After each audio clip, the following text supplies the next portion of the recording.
Nosso Deus é onisciente, Ele sabe todas as coisas. E nessa noite Ele tem conhecimento do que está no mais profundo do seu coração. Como ouvimos nessa canção, Ele deseja falar ao seu coração e preparou o pastor Charles Santos para trazer essa mensagem.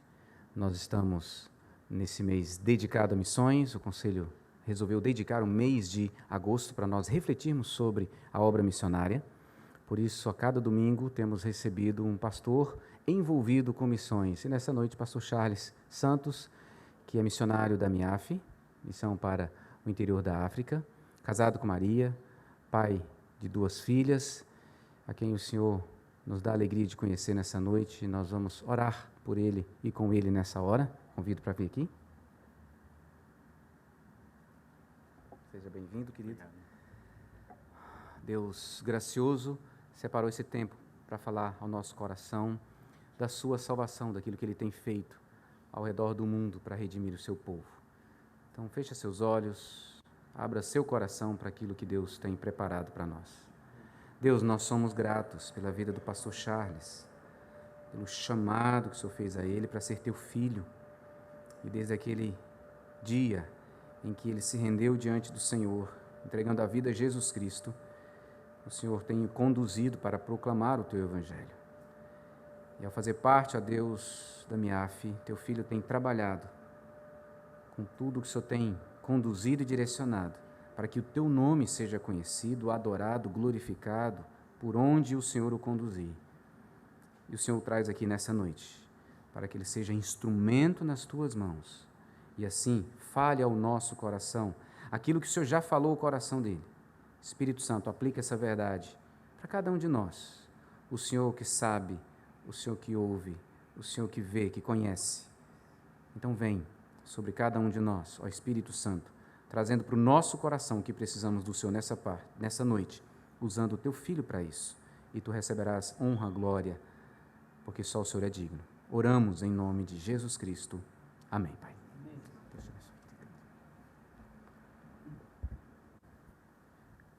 Irmãos, boa noite, graça e paz.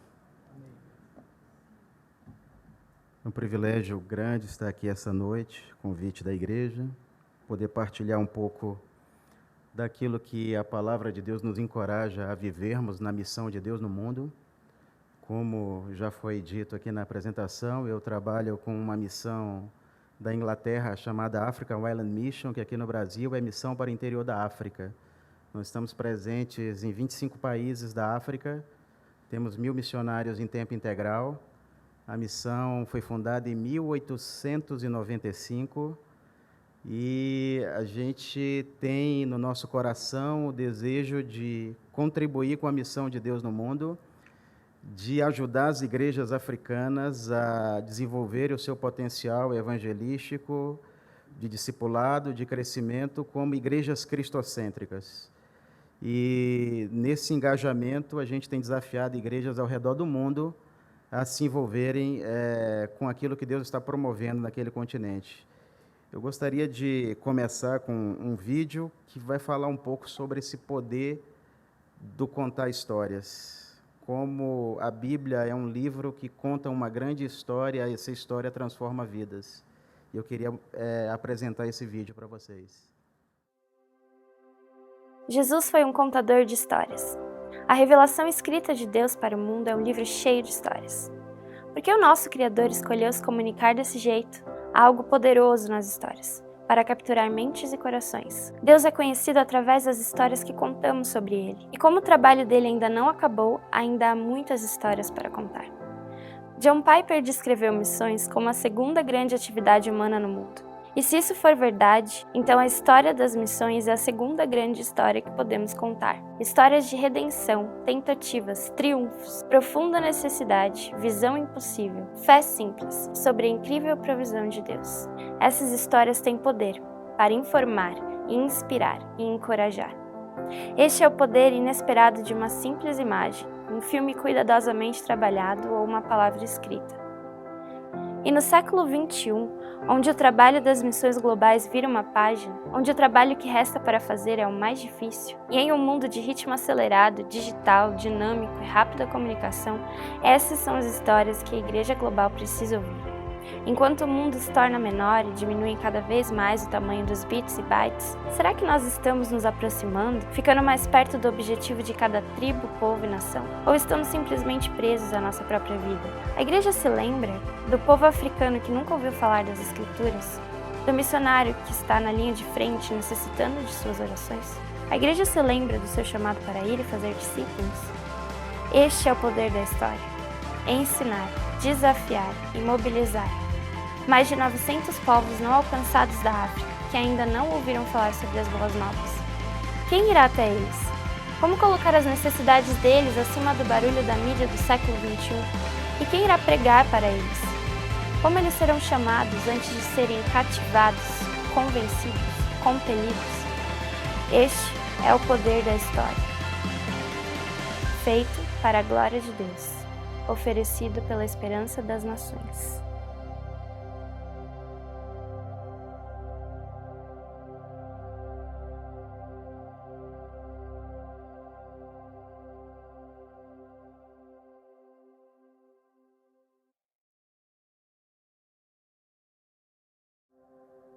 Eu tive o privilégio de trabalhar na República de Moçambique, na África, na cidade da Beira, que foi recentemente destruída por um ciclone chamado Idai, e 90% dessa cidade foi destruída. A gente tem informações que o prazo para reconstrução estima-se de 15 a 20 anos. O ano que vem eu estou retornando lá com a minha esposa para um trabalho de curto prazo. O meu trabalho na missão desde 2015, quando eu retornei da África, tem sido mobilização, refugiados e islamismo na América Latina, e desafiando a igreja para essa realidade da diáspora. A gente está vivendo o maior fluxo migratório da história. E a Bíblia, como é um livro inspirador, um livro de histórias, a gente vai olhar para a Bíblia nesse momento e tirar dessa grande história de redenção, dessa grande história de transformação, ou desse grande manual de histórias de redenção que a Bíblia nos apresenta, algumas aplicações e algumas lições para o tempo histórico que nós estamos vivendo, até porque a Bíblia é supracultural e a Bíblia também está acima do tempo e do espaço como revelação de Deus. Nós temos essa perspectiva e nós temos essa verdade na palavra de Deus, um Deus que está acima do tempo e do espaço, um Deus que entra no tempo e no espaço para redimir pessoas e que usa a igreja como instrumento de graça, como instrumento de redenção, como instrumento de proclamação. Então, eu e você fazemos parte da grande comissão, fazemos parte do desafio de sermos intencionais, de sermos relevantes, de sermos missionais. É o grande desafio da igreja no século XXI. Ser intencional, ser relevante, ser missional. E eu queria convidar vocês a lermos o texto bíblico, que se encontra em Atos 19, versículo 11 em diante.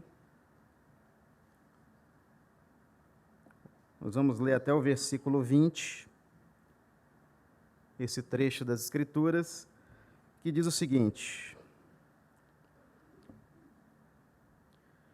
Deus realizava milagres extraordinários pelas mãos de Paulo, a tal ponto que pegavam lenços e aventais usados por Paulo para colocá-los sobre os doentes, e estes eram libertados de suas doenças, e os espíritos maus eram afastados. Alguns exorcistas judeus itinerantes começaram a invocar o nome do Senhor Jesus sobre aqueles que tinham espíritos maus, e diziam: eu esconjuro vocês por este Jesus que Paulo está pregando. Os que faziam isso eram os 7 filhos de Seva, um sumo sacerdote judeu. Mas o espírito mau reagiu, dizendo: eu conheço Jesus e sei quem é Paulo, mas quem são vocês? E o homem que estava possesso do espírito mau pulou sobre ele com tanta violência que tiveram de fugir daquela casa sem roupas e cobertos de ferimentos. E toda a população de Éfeso, judeus e gregos, ficou sabendo do fato. O temor se apossou de todos, e a grandeza do nome de Jesus era exaltada. Muitos fiéis acorriam para acusar-se em voz alta de suas práticas mágicas. E um bom número dos que praticavam magia amontoaram os seus livros e os queimaram em praça pública. O valor desses livros foi calculado em 50.000 moedas de prata. Assim a palavra do Senhor crescia e se firmava com grande poder. Primeira coisa que precisamos identificar é o background desse cenário que a Bíblia acaba de nos relatar, o pano de fundo histórico. O que era Éfeso naquele primeiro século da era cristã, nesse momento em que Paulo está vivendo aqui a sua terceira viagem missionária? Qual o cenário que o maior missionário da história da igreja encontrou naquele período? Ou do grande pioneiro da história das missões? O que ele encontrou naquela cidade que era envolvida por uma história onde a sua cultura estava envolta no paganismo, a economia tinha a base em um comércio de religião, uma cidade com mais ou menos 250.000 habitantes naquele período, no primeiro século, e ela, geograficamente, se fôssemos situá-la hoje, seria na costa da Turquia, ali no mar Mediterrâneo. Algumas características desse cenário, nos dias de Paulo, nos leva a refletir o papel da igreja hoje também. Aquela cidade, ela tinha como cenário controladores e manipuladores de espíritos malignos, praticantes de magia, encantadores, era politeísta, e havia um culto a uma entidade chamada Artemis, que era a Diana dos Efésios, sendo que o seu templo foi considerado uma das 7 maravilhas do mundo antigo, 130 metros de comprimento, 67 metros de largura, 127 colunas de marfim branco, com 19 metros de altura. Era um cenário que atraía, era uma cidade portuária. O culto às divindades pagãs era envolvido também por um cenário de prostituição cultural. O texto lido, essa perícope, ela vai nos mostrar alguns caminhos e alguns descaminhos para a promoção de uma missão bíblica legítima ou não. Vai mostrar o cenário de crise, o cenário de paganismo, o cenário de desafio, onde a igreja pode ser missional, pode ser intencional e pode ser relevante. Mas vai mostrar também um cenário sombrio, onde as pessoas vão tentar se apropriar da missão de Deus para benefício próprio. Se apropriar da missão de Deus para promover outra coisa que não seja a glória de Deus. Entre muitas coisas que a Confissão de Fé de Westminster relata sobre a razão de estarmos aqui, ela vai dizer que uma das razões pelas quais estamos aqui é viver para a glória de Deus, é exalar o bom perfume de Jesus Cristo para o mundo. E isso nos leva a pensar na situação de fluxo migratório que o nosso mundo está vivendo. Nós temos o maior fluxo migratório da história, o maior fluxo de refugiado da história. Alguns anos atrás, o diretor internacional da MIAF, o Luke Henry, servia na Somália. A Somália é um dos países mais intransponíveis do mundo para se pregar o Evangelho. É pena de morte se você for pego pregando o Evangelho na Somália. E o Luke Henry é um doutor, e hoje ele é o nosso diretor internacional da missão. Ele foi convidado pelo governo da Somália, depois de 9 anos de trabalho, a se retirar da Somália. Ele não recebeu pena de morte porque ele era cidadão americano e porque ele é médico. Então, houve uma certa benevolência do governo da Somália com ele. Descobriram que no hospital onde ele trabalhava, ele tinha um pequeno grupo, ele estava evangelizando, pessoas estavam convertendo e ali estava acontecendo uma igreja dentro daquele hospital ali na Somália. Só que nós começamos a perceber esse fluxo migratório. O cenário da Somália, em paralelo com o cenário de Éfeso do primeiro século, também envolve tudo isso. Religião radical, a questão do comércio envolto nessa perspectiva do cenário religioso, as pessoas debaixo de um patamar de miséria espiritual e um patamar também de miséria social e econômica. E com isso nós percebemos que esses somalis estão se espalhando ao redor do mundo. Vários refugiados. No Quênia, no Canadá, nos Estados Unidos, mais de 1.100.000 pessoas da Somália espalhadas. E nós percebemos que nós poderíamos compartilhar o Evangelho de forma intencional, de forma relevante e de forma missional nesses contextos, para que eles pudessem ser encorajados a viver a missão de Deus e viver para a glória de Deus no contexto do povo deles. Essa lição de Éfeso vai apontar justamente de como podemos fazer isso. E a primeira coisa que eu consigo enxergar nesse texto é que alguém que é chamado para promover essas coisas, a igreja, o missionário, figuras singulares e plurais nesse contexto do plano da redenção de Deus e nesse contexto da soberania de Deus, para promover uma missão legítima, para promover um despertamento espiritual bíblico e legítimo, o missionário, a missão, a igreja, precisa entender que são apenas veículos para os milagres de Deus e nunca o carro-chefe no propósito divino. É isso que nós conseguimos enxergar na vida de Paulo.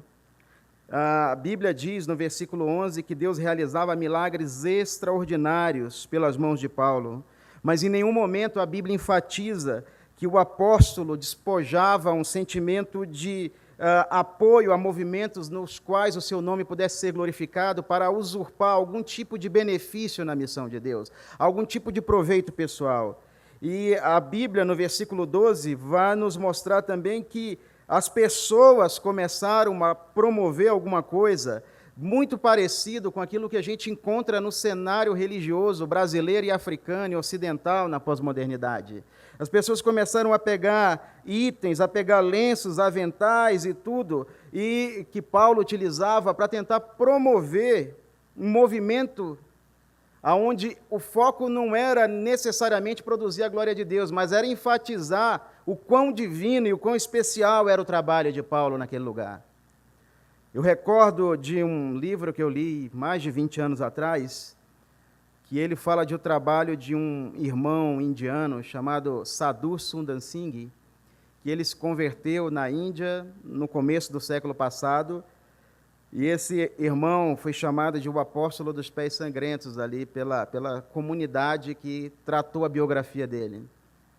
E um dos relatos biográficos da história do Sadhu Sundar Singh é que perguntaram certa vez para ele, você é Jesus? Ele falou, não, eu não sou Jesus, eu sou só o jumentinho de Cristo, eu levo ele para onde ele quer ir.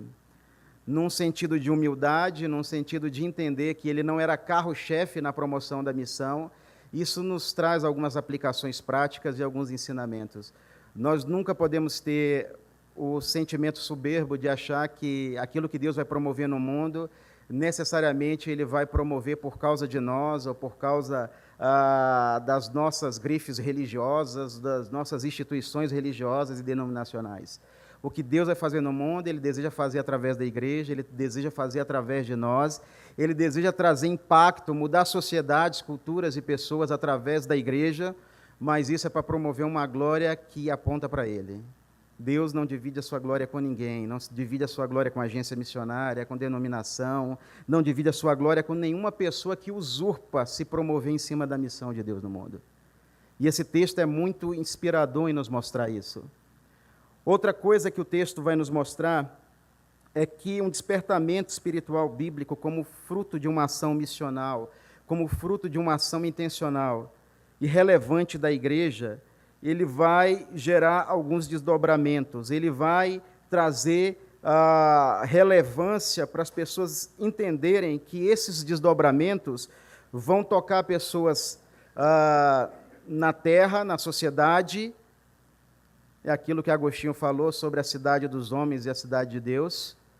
Ele vai trazer esses desdobramentos na sociedade, nas esferas públicas, nas áreas de influência onde nós estamos inseridos como igreja, mas isso também vai trazer repercussão para apontar para a glória de Deus, para um aspecto celestial que emana da igreja, pela igreja, porque nós temos que imaginar no cântico de doxologia que Paulo bem citou e pronunciou lá em Romanos 11, 33 ao 36, quando ele diz, a profundidade da riqueza e da sabedoria e do conhecimento de Deus, e quando Paulo vai dizer que, porque dele, por ele, para ele são todas as coisas, Paulo está nos encorajando a olhar que o Senhor é a origem, o veículo e o alvo da adoração, da missão e de toda expressão de entrega, toda expressão de ordem cultica e daquilo que a igreja pode produzir para a glória de Deus no mundo. A nossa missão é para Deus, a nossa adoração é para Deus, a nossa oração é para Deus. Ele deseja ser glorificado através de ações que revele Ele para o mundo. E esse texto vai mostrar também no versículo 15 que esse avivamento, esse despertamento espiritual, esse impacto missional e relevante da ação de Paulo, da vida de Paulo, da presença de Paulo, do testemunho de Paulo em Éfeso, gerou uma repercussão. As pessoas começaram a tentar pregar em nome de Jesus que Paulo apregoava. Mas uma coisa é falar sobre o Jesus que Paulo pregava, outra coisa é aplicar na sua própria vida os ensinamentos de Jesus revelados na palavra de Deus. E a Bíblia diz que um grupo de pessoas que eram filho de um certo sacerdote judeu, exorcistas profissionais, pessoas que viviam de explorar a fé alheia, que viviam daquele comércio religioso, porque muitas pessoas iam até Éfeso para poder conseguir algum tipo de benevolência por parte dos deuses, algum tipo de libertação por parte daquele artifício religioso que era utilizado naquele contexto. Mas a Bíblia diz que acontece algo interessante. Esses homens são envergonhados numa situação no qual o próprio texto bíblico diz, onde eles são feridos e ficam nus ali diante de um diálogo com os próprios, com a própria entidade demoníaca. E isso vai nos fazer pensar que um despertamento bíblico, como fruto de uma missão bíblica, ele vai trazer desdobramentos na sociedade, ele vai revelar uma mensagem que vem do céu, e ele vai confrontar também essa questão do mundo espiritual que se opõe a Deus, que está presente na sociedade, está presente no mundo. E isso vai nos fazer pensar que não adianta falar em nome de Deus, se a nossa vida não é espelho do seu amor e graça. Nós temos aprendido na caminhada, há 20 anos que eu trabalho com missões, desde 1998, a abrir mão de carreira, abrir mão de uma série de coisas para poder viver a vocação missionária. Estamos nos preparando para em 2 anos e meio voltarmos à África. E eu tenho aprendido uma coisa, quando nós olhamos para textos como esse, que são inspiradores, e quando nós olhamos para a história das missões. Quando alguém me pergunta o que é missões, pastor? Missões, em primeiro lugar, é um ato de obediência. Certa vez eu ouvi pessoas comentarem comigo, nossa, mas você é muito corajoso de ir para a África, levar suas filhas pequenas para a África, quando nós fomos morar lá. Você é muito corajoso. E eu falei, querida, vocação e missões não tem nada a ver com coragem, tem a ver com obediência. Todos os dias o Senhor nos encoraja. É por isso que Deus é redundante no livro de Josué, capítulo 1, quando Josué tem a tarefa de conduzir o povo de Deus a avançar na terra de Canaã. Deus é redundante, intencionalmente, encorajar ali Josué a meditar na lei do Senhor dia e de noite, ser corajoso, ser forte. Porque Deus ele vai nos encorajar justamente naquilo que Ele sabe que o nosso coração é vacilante. Naquilo que Ele sabe que a nossa estrutura humana vai querer retroceder. E na missão não é diferente. Missão não tem nada a ver com coragem, tem a ver com obediência. Quando o Espírito de Deus, por graça e benevolência, inclina o nosso coração para responder em amor aquilo que Deus está fazendo no mundo e está fazendo através de nós também para abençoar pessoas. E a missão aqui de Paulo revela muito isso, e eu aprendo que missão é um ato de obediência. William Carey falava sobre isso, o grande pai de missões modernas. Eu aprendo com Jesus também na própria missão do Cristo que missões é um ato de amor. Isso me faz recordar de uma outra resposta sobre missões, que missão é um ato de fé. Um certo pregador chamado William Cameron Townsend, no meados do século passado, ele foi até os índios caxiqués da Guatemala para pregar o evangelho para os caxiqués. E chegou lá com o intérprete, e os intérprete sobre Jesus para os índios. E o chefe daquela tribo não alcançada até aquele momento falou para ele assim, eu vou acreditar no seu Deus no dia que ele falar a minha língua. Enquanto a gente não tiver um livro desse aí preto na nossa língua, enquanto o seu Deus não falar a nossa língua, enquanto vocês não falarem a nossa língua materna, eu não vou acreditar em tudo isso que você está falando para a gente. E esse homem começou um movimento lá nos anos 50 que fundou a Wycliffe Bible Translations, fundou a SEAL, que é uma outra organização de tradução da Bíblia, e um grande movimento de tradutores da Bíblia para a obra missionária foi gerado através do trabalho e do ministério desse homem de algumas décadas. Então, a missão de Deus, ela vai também ser confrontada por uma estrutura pecaminosa, uma estrutura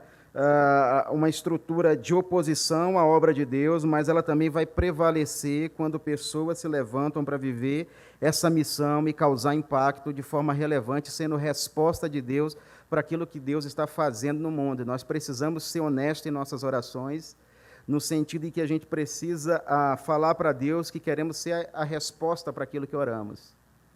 Eu sempre falo isso em congressos de missões ao redor do Brasil e até fora, onde sou convidado, que nós precisamos não tão somente orar, Deus envia missionários para a obra missionária, mas nós precisamos falar para Deus, Deus, eu quero causar impacto através da missão do Senhor no mundo, e eu quero ser resposta também para essa oração, sendo missional na minha atitude, na minha cidade, no meu contexto, no meu trabalho, na minha universidade, no contexto onde eu estiver inserido, eu quero ser missional, eu quero ser relevante, e eu quero ser intencional, até porque nós temos no Brasil quase 2 milhões de muçulmanos hoje, nós temos no Brasil um grande fluxo de refugiados, temos 87 países não alcançados, representados por imigrantes e refugiados dentro do Brasil.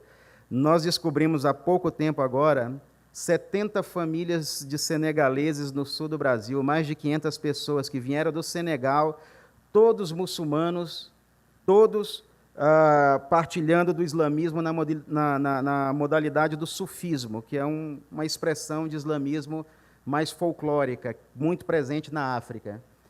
E eles vieram para o Brasil para ganhar dinheiro, para trabalhar nos frigoríficos do Brasil.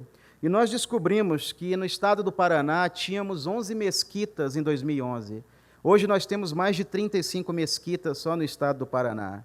Nós temos no Rio Grande do Sul essa grande comunidade, nós enviamos uma missionária que trabalhou 2 anos no Senegal, que fala francês e Wolof, para poder trabalhar com essa comunidade.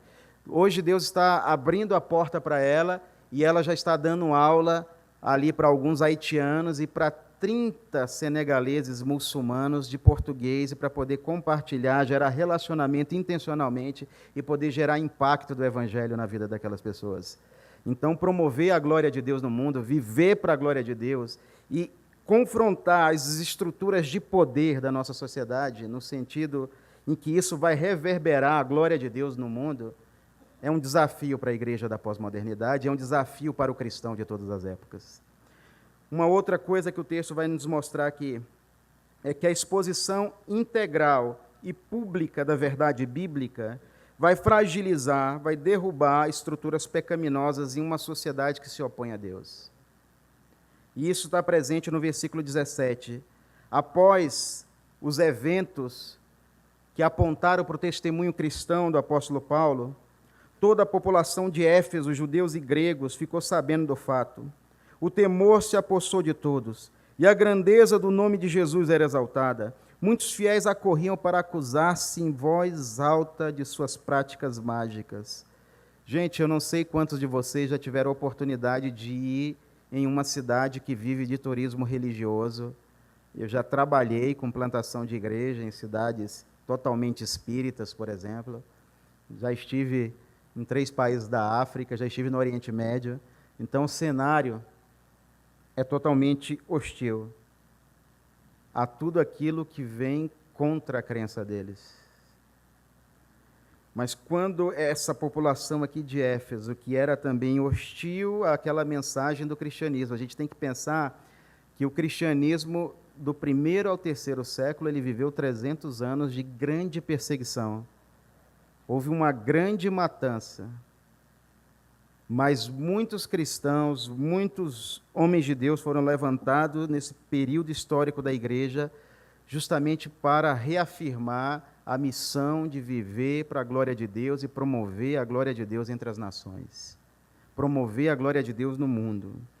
Essas pessoas, quando ficaram sabendo desse evento, de que esses charlatões espirituais daquele contexto foram envergonhados, aqueles exorcistas profissionais foram envergonhados diante daquele evento, algo extraordinário impactou aquela sociedade ao ponto de acontecer confissões de pecado publicamente. A gente escuta as pessoas falarem bastante de avivamento. Entenda, avivamento não é um evento onde a gente canta, a gente se alegra, a gente promove atos na rua. Avivamento não tem nada a ver com isso. Avivamento vai mudar o curso do coração de pecadores e vai promover despertamentos, assim como a gente encontrou no período dos puritanos, no período da reforma. Avivamento que vai mudar o curso e que vai confrontar e que vai denunciar o pecado de uma sociedade e que vai confrontar essa sociedade com a verdade do Evangelho e promover a glória de Deus no meio daquela sociedade. Então, avivamento tem a ver com isso. E isso gera um resultado impactante naquele contexto de Éfeso, ao ponto de que uma das marcas bíblicas desse despertamento espiritual, que é produto dessa missão intencional, missional, autêntica, bíblica, promovida por Paulo, é que a Bíblia vai dizer no versículo 19 que um bom número dos que praticavam magia amontoaram os seus livros e os queimaram em praça pública, e o valor desses livros foi calculado em 50.000 moedas de prata. Assim a palavra do Senhor crescia e se firmava com grande poder. Queridos, algumas características aqui devem encorajar o nosso coração ao pregar o Evangelho, a expor a palavra de Deus, a se envolver no engajamento missional, de fazer alguma coisa para que Deus seja glorificado através de atitudes e de ações missionárias da igreja. O resultado, os frutos, o produto imediato disso aqui, na ação paulina, é que houve quebrantamento coletivo em várias alas da sociedade. Eu sou escritor também, eu trabalho aqui cooperando como professor na Faculdade Teológica Reformada em Águas Claras e também na CEBI, que é uma organização que trabalha com aconselhamento e também cursos bíblicos. E uma das coisas que eu falo para os alunos é justamente isso. Nós precisamos desenvolver uma teologia que saia das nossas salas de aula e que ela entre nas esferas públicas, promovendo a missão de Deus no mundo. E é uma das coisas que eu falei demais lá em Moçambique. A gente tem muito teólogo de escrivania bom no Brasil, para produzir livro. Mas isso é importante, a gente precisa produzir, mas a gente precisa produzir coisas que vão transformar a vida das pessoas, que vai trazer convicção de pecado, que vai exaltar o nome de Jesus, como Paulo fez aqui. As pessoas começaram a olhar e elas começaram a exaltar o nome de Jesus, mas esse avivamento não houve uma confissão vazia, uma confissão muitas vezes desprovida de atitude. Essa confissão que aconteceu aqui, ela levou as pessoas a um arrependimento que produziu retratação pública de pecados. Livros foram queimados, ídolos foram destruídos. E algo interessante, eu tive um professor de inglês da Wycliffe, que ele falou para a gente sobre esse texto, ele fez um cálculo matemático sobre esse texto. Ele falou, vamos pegar aqui, uma moeda de prata é uma dracma é um dia de trabalho naquele contexto. Vamos pegar aí, foi gasto 50.000 moedas de prata, que era igual a 137 anos de trabalho. O valor dos livros de feitiçaria, dos ídolos destruídos ali em Éfeso, naquele cenário, fazendo um cálculo de conversão até alguns anos atrás, era mais ou menos 5 milhões de reais, na época mais ou menos 1,5 milhão de dólares. Uma cidade que vivia daquilo, isso foi tão relevante, isso foi tão impactante naquele contexto, que as pessoas trouxeram em praça pública, e a Bíblia diz que a palavra de Deus crescia, e isso implica dizer que houve pregação bíblica, houve discipulado maduro e saudável, a glória de Deus foi produzida por esses meios de graça. Éfeso se tornou o terceiro principal polo do cristianismo no mundo daquela época, depois de Jerusalém e Antioquia. virou uma plataforma de missões, uma plataforma de discipulado, uma igreja relevante surge em Éfeso, mas existe um grande desafio para nós cristãos do século XXI. Aquela parte do mundo hoje é islamizada, desapareceu da geografia. O que existe são vilas na Turquia, naquela região. E nós temos o desafio de, daquela plataforma da parte ocidental da Turquia, entrar para a parte oriental, ir para o Oriente Médio, ir para o norte da África, ir para a Ásia e levar o Evangelho aonde Jesus ainda não foi anunciado. Esse é o desafio da igreja. Essa é a proposta da igreja. Ser intencional, missional e relevante. E nós só conseguiríamos fazer isso se nós percebemos o tamanho do nosso desafio e o tamanho da nossa responsabilidade como igreja local. O mundo ainda tem 209 milhões de pessoas sem nenhum versículo da palavra em sua língua materna. O mundo precisa de pessoas como eu e você, que possam promover a glória do mundo, ou a glória de Deus, perdão, e possam chocar o mundo e as suas estruturas pecaminosas com o amor e com a graça de Deus. Alguns meses atrás, nós ministramos um seminário chamado Revelando aqui. É um seminário que fala sobre o mundo muçulmano, um material que está aí no stand aí fora, que foi traduzido em parceria da MIAF com a Barnabas Foundation, da Inglaterra. E esse manual, ele é um cenário de 13 lições ajudando a lidar com o islamismo e a evangelizar muçulmanos. E nós ministramos esse seminário aqui na Igreja Congregacional 415 Sul. E uma das coisas que marcaram muito esse contexto foi o contato com alguns refugiados. Tem um casal de egípcio que a igreja lá adotou, que vieram refugiados do Egito. E nesse contexto todo, o desafio, o choro, o clamor que eles colocaram para nós em relação à omissão da igreja ocidental de olhar para aquele canto do globo. Nós vimos pouco tempo atrás os cristãos coptas sendo decapitados pelo Estado Islâmico. Isso chocou o mundo alguns anos atrás, 4 ou 5 anos. Mas os desafios continuam. A gente não escuta falar em cristofobia, mas 160 mil cristãos são martirizados anualmente por causa da fé em Cristo. Existe todo um debate ideológico na nossa sociedade, mas não existe um debate sobre cristofobia, porque as pessoas que representam, que falam em nome da igreja, elas não levam isso para a pauta, porque isso não dá ibope ou isso não dá, isso não produz nenhum tipo de relevância para o contexto. E uma das coisas que as pessoas me perguntam assim, pastor, o que mais marcou a sua vida na estada na África, morando na República de Moçambique? Eu fui para Moçambique trabalhar com educação teológica de nativos. A MIAF é uma missão que ela trabalha com nativos. A nossa visão não é plantar igrejas estrangeiras, é ajudar a igreja nacional a se desenvolver de forma cristocêntrica, bíblica, missional e relevante. E quando nós chegamos ali e começamos a trabalhar, eu recordo que 2 eventos me impactaram bastante, entre muitos outros que aconteceram, para mostrar um pouco do estado da nossa igreja ocidental. Por que a igreja ocidental não consegue responder, muitas vezes, à demanda do mundo? Ou não consegue responder às demandas da sociedade? Ou não consegue responder em relação à missão de Deus no mundo? Eu não estou falando de todas, eu sei que essa denominação é bastante engajada, é centenária, tem todo um viés de igreja saudável por trás de uma teologia bíblica e tudo. Mas isso gera reflexão e isso deve também nos levar à percepção de que não somos perfeitos e de que precisamos sempre refletir sobre a nossa vida, sobre a nossa atuação na obra missionária como igreja do Senhor. A igreja que eu trabalhava lá ajudando, em Moçambique, era uma igreja pentecostal como 99,9% das igrejas moçambicanas. E o meu pastor pediu, dê um estudo bíblico na igreja.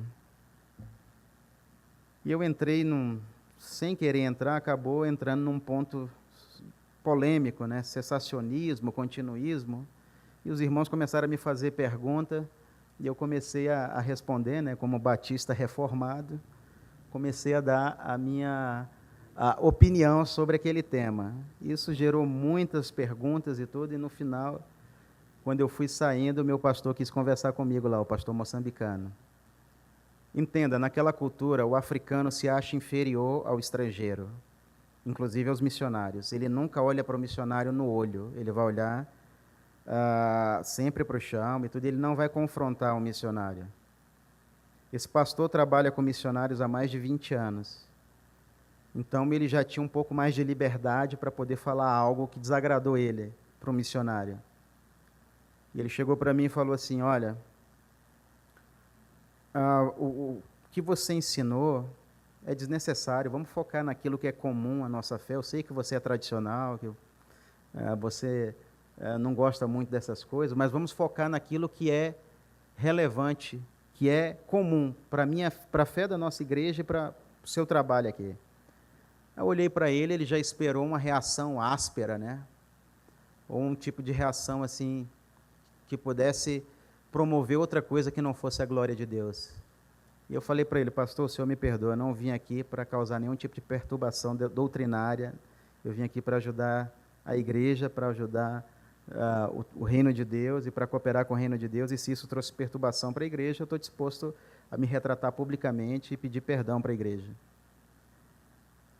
E o que ele falou em seguida foi algo que me impactou bastante, porque isso é um retrato, muitas vezes, da igreja paternalista e da igreja ocidental. Nós achamos que sabemos fazer porque nós temos os recursos, nós temos os missionários, nós temos o dinheiro, e nós achamos que as coisas têm que ser do nosso jeito, muitas vezes, e é isso que a gente expressa para eles. E ele falou assim para mim, pastor, o olho dele encheu de lágrimas, e ele falou, o senhor é um homem humilde. Eu estou trabalhando com missionários há 20 anos e nunca vi um missionário pedir perdão. Aí depois eu fui explicar para ele o conceito de privacidade, que é um conceito que o africano não conhece, porque a casa é cheia de filho e não tem divisões de quarto e tudo. E fui explicar o conceito ocidental de privacidade, nosso, dos americanos, dos europeus. E ele falou, vocês são estranhos, porque ele me via lá sempre estudando, preparando aula no computador, no estudo bíblico. Ele falou, vocês são muito estranhos. Vocês gastam mais tempo com a máquina do que se relacionando com pessoas. Então, esse é todo o bojo, é todo o background, é todo o espelho, muitas vezes, daquilo que a igreja, que as missões e que os missionários ocidentais expressam e não conseguem ser relevantes, missionais e expressar a glória de Deus nesse contexto de mundo que precisa de Jesus. Eu queria desafiar vocês a orarem nesse momento, convidá-los a orar por mim e por minha esposa. Nós estaremos indo em Moçambique em março do ano que vem, para um trabalho de 20 dias, onde eu vou lecionar a história das missões lá no Instituto Bíblico de Sofala, na Beira. Está sendo reconstruído, mas as aulas já começaram de novo. E vou visitar algumas igrejas e projetos que ajudamos e preparar o caminho para voltarmos. Nós temos 2 filhas, uma de 15 e uma de 11. A de 15 termina o ensino médio, com a graça de Deus, daqui a 2 anos e meio. Pretendemos mandar ela para os Estados Unidos para fazer a universidade e queremos voltar nesse período para Moçambique com a menor, para estudar lá na África mesmo. Então é um desafio para ir o ano que vem, desafio para ir em 2022 e retornar com a família, mas é um desafio que move o nosso coração, que alegra o nosso coração como família missionária. Enquanto isso, a gente está aqui no Brasil, despertando as pessoas para a realidade do Islã e para a realidade dos refugiados e dos africanos em nosso mundo. Curve sua cabeça e vamos orar ao Senhor. Pai, eu quero render graças ao Teu nome pelo privilégio de poder expor a Tua palavra aqui essa noite. A Tua palavra, ela é o meio que o Senhor utiliza para potencializar as ações missionais da igreja no mundo. Ela é o meio que o Senhor utiliza para salvar pessoas, para resgatar pessoas, para transformar vidas. A Tua palavra, Deus, é o poder do Senhor para todo aquele que nele crê. A Tua palavra é luz para os nossos caminhos e lâmpada. A Tua palavra potencializa as nossas formas de expressar a glória do Senhor no mundo. E E nessa hora eu quero orar pelos meus irmãos, orar por essa igreja, orar por tudo aquilo que eles já têm produzido no reino, através de ações missionárias, apoio a organizações e também missionários, ó Pai, ao redor do globo. Deus, muito obrigado por aquilo que a igreja já tem produzido, mas que o Senhor também traga ao coração da liderança, ao coração de cada um dos irmãos dessa igreja, qual a sua responsabilidade pessoal na atitude de promover e continuar promovendo a glória de Deus através da missão de Deus no mundo. Nós somos chamados para nos envolvermos com aquilo que o Senhor está fazendo no mundo. Então nos ajuda, Deus, a nos envolvermos de uma forma bíblica, de uma forma intencional, de uma forma relevante, ao ponto de que o mundo, a sociedade, as nações sejam impactadas e o Senhor, através da tua igreja, através das ações missionárias da igreja, como meio de graça, alcance todos aqueles aos quais o Senhor, na eternidade, os chamou para serem teus, Pai. É o que nós oramos, é o que nós clamamos como igreja, rogando na misericórdia e na graça do Senhor. No nome de Jesus. Amém.